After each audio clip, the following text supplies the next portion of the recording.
December 7th, 2024. The SEC Championship is tied at 6 when the Bulldogs quarterback gets hurt on the final play of the half. A 20-year-old born and raised in Georgia is asked to lead Georgia's favorite team in the biggest game of their season. Gunner Duval Stockton stepped up.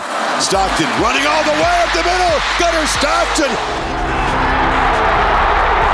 How did Georgia reward him? They went out and tried to get Fernando Mendoza in the portal. He responded by winning Georgia their second straight SEC championship. So why is there not more hype around this man? EA Sports has him as the 5th best quarterback in his own conference right now. Georgia fans should be singing protest songs outside of their headquarters. You know it's corrupt. Gunner's ratings gotta go up. And I'm picking on Georgia fans, but it's all of us. Are we not giving this guy enough credit, or am I missing something? Only one way to find out. Let's go back and watch the film from that SEC championship game and see what clues it gives us. We're starting with what I love about Gunner Stockton, and then we'll get into where I'm like, he's leaving meat on the bone there, which was not meant to be a Bulldog pun, but here we are. And we're also looking at his two most valuable plays in this game, which the first one was just a very simple quarterback lead. Running back's leading up, Gunner Stockton's going to be right behind him. The reason I love this play is right now it's 3rd and 9. Early on in the game, ball's on the 34-yard line. You got to do two things to help out your team. The first one, can you get it to 4th and short, and maybe your head coach, Kirby Smart, he'll go for it, trying to get touchdowns on the board. Or you can help your kicker out and get into field goal range. Not every quarterback can do this. Most quarterbacks, if you run him like this, it's only a matter of time before he gets hurt.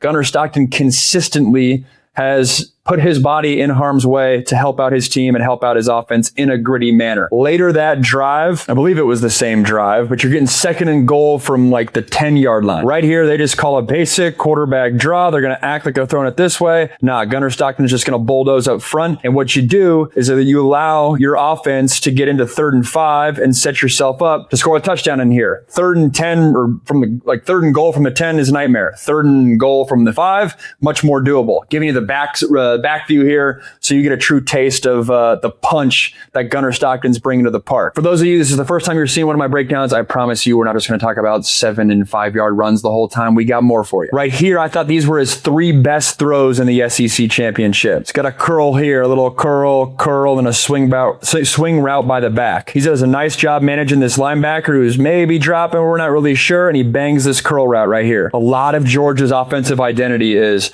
quarterback run, running back run, play action on 1st and 2nd down, and then they pick their spots where they ask Gunner Stockton to deliver from the pocket. Here, this is a touchdown throw, a little dig route on the back end line. The rest of the concept is a corner route here. You got branch on the arrow route, and then you got a little over route by this tight end. This safety, he's trying to be inside leverage and defend against this, but he's not quick enough, doesn't trust his feet to trigger right away. And Gunner Stockton, again, when he's asked to deliver on these 3rd down throws, he has a tendency to come up clutch. But the difference between him and a lot of the other quarterbacks he's broken down is he's just not asked to do it all that much. And then the last throw, this is going to be, they love themselves some Zachariah Branch, little quick screen routes. Intrigued to see how they replace this dynamic of their offense, because Branch was this was like another punt return for them. He was a really valuable weapon. You also have this tight end who's blocking, releasing on a little wheel route, and then you got a little post route here. Stockton's going to drive the football in there. This is a nice job by him delivering the rock.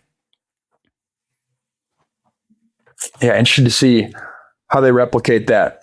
But nevertheless, good throw there. Might be sitting there being like, Max, there's not a whole lot there. And I'm with you, but I can't just invent plays. The film is what it is. Those were his 3 best and most difficult throws in the SEC championship. That's all I got. But before I get into what I don't like about his game, it's important to call out that he is not asked to do a lot relative to the other quarterbacks that we've looked at this year. That isn't me saying he isn't valuable or isn't skilled. That's not even talking about the intangibles he brings to the park for a Georgia team. But from a strict X's and O's quarterback play standpoint, what he's asked to do on a play-in, play-out basis compared to Arch, Trinidad, Sam Levitt, even Marcel Reed, definitely John Mateer, it's not even close. So Max, how does that show up on film? Well, in that game, he was 20 for 26. Of those 26 pass attempts, 13, exactly half, were behind the line of scrimmage. You might be like, Max, what the heck? How is that even possible? Well, let me show you. We're going to rip them right in order. It's literally 6 of the first first 7 plays, and we'll just rip through them. First play of the game, they got a little RPO. Linebacker sucks in. They split the ball out to Branch right here. Nice pass play, technically speaking. And Branch does the rest, 17-yard gain to open up the game in the SEC championship. Very next play, they got a little combo play call. For any high school offensive coordinators watching this, I love this design. This was not a thing when I played 10 years ago. It's becoming more mainstream. And here's what I mean. You got a little deep out right here. You got a hitch on the backside, little control route down the middle. You got the running back swinging, and then this is the key guy right here. The tight end acts like he's blocking, but then he's going to loop out. And they're putting Gunnar Stockton's eyes on one half of the field towards the right side. Try to hit this out route, and if you don't like it, you got basically a screen pass down here. So it's got like duality there. You got a legit pass concept down the field if you like it. If you don't like that, and this corner is sinking back too much, well then dial up what might as well be a screen pass on the top of the screen. Only problem, as we'll see, this corner is able to play in between both, and Gunnar Stockton isn't decisive enough with his right arm to rip this ball in here. I think this is open. Instead, he checks it down, takes the safe play, but then his running back gets killed, and it's not a good outcome for Georgia. See, out route, top of the screen, it's pretty open. Can't allow the corner to both defend the out route and come up and make this tackle. Here he's got arrow route, curl route, swing route right by the running back. You already know the deal. He's going to check it down to the running back. Alabama's playing soft. That's what defensive coordinators want to do against Georgia. They want to force Gunnar Stockton's right arm to beat them. One last thing, and it's why I think Marcel Reed and John Mateer are better than Gunnar Stockton. It's a clean pocket here, right? Stockton decides to check this ball down. This is Marcel Reed. If this is Mateer, man, they're not giving up that early. They might escape and then force the Alabama defense to break down, and maybe one of these receivers pops open. Instead, he's kind of doing what they tell in the meeting room, but he's got enough mobility to, I think, extend this and have that next tier to his play. These are literally the first, 4 pass plays of the game. Right here is the 5th. Check that. This is the 4th. This one's just going to be a little check down to the running back. This is technically not behind the line of scrimmage, so I didn't count it. But so this is not one of the 13, but that is a check down nonetheless. Real quick, if you're enjoying this video, do me a solid and like it down below and subscribe to the channel. Football season's right around the corner. Don't want to miss any of the content. Here, it's a touchdown pass. You're never going to be critical of touchdown passes, but I'm just giving you the lay of the land. The fullback is going to act like he's lead blocking for the little dive play. Instead, he leaks out to the right flat. It's a touchdown. Gunnar Stockton just playing point guard, doing what the defense dictates. Here, we got another rollout flood concept. They got Branch, a little flood route. They got a go ball on the outside. You got this tight end into the flat. You already know. Play fake to the left. They're going to hit the tight end behind the line of scrimmage. And so it's not all like that's a flood concept. That's a legit pass concept you're going to see at high school, college, and NFL. But it still shows that it's a, behind the line of scrimmage pass play. So that's why when you're sitting on your couch, it might not scream like, yo, they're just throwing dink and dunk all day. It's just Gunnar Stockton taking what the defense is giving him. Here we got a little play fake to the running back. He's into the flat. Throw it to him right now. Nothing fancy. You got a corner route by the receiver on the bottom of the screen. Boom, there you go. I guess technically that wasn't behind line of scrimmage, but that's pretty close. Close enough where we're counting that. We're also counting this one where you have take the middle, vertical route, tight end, down the sideline, running back into the flat. He's ultimately going to check the ball down to the running back when the coverage gets soft on the back end. Defensive coordinators want to do this against Georgia. Force Georgia on the back of the right arm of Gunnar Stockton, march down the field. The criticism I have here, this is a really clean pocket. I know from this angle, it looks like this defensive end's getting his hip. Nah, you can step up and be totally fine. And this Alabama defensive coordinator is so happy that he did not hang on to this ball and check the ball down right away, because there's one corner here and there is 2 Georgia offensive players right here that if he holds onto this ball a little bit longer, this corner can't take both those guys. And I think this receiver would have ran past this corner, or he would have taken the corner with him and it would have opened up this tight end. But again, it speaks to the difference between where I think a Gunnar Stockton is and where a Marcel Reed, John Mateer is in terms of that next level playmaking ability, which could be, now that I'm just kind of talking through this, the difference for Georgia this year to get to that next step of winning a national title. Plays like that. Can you capitalize when you have great protection, a great call, and not just, take the check down? Here we're on to the 9th play to start the game. Little now route, bottom of the screen. Corners off. Don't reinvent the wheel. I guess right there, Alabama does a good job rallying.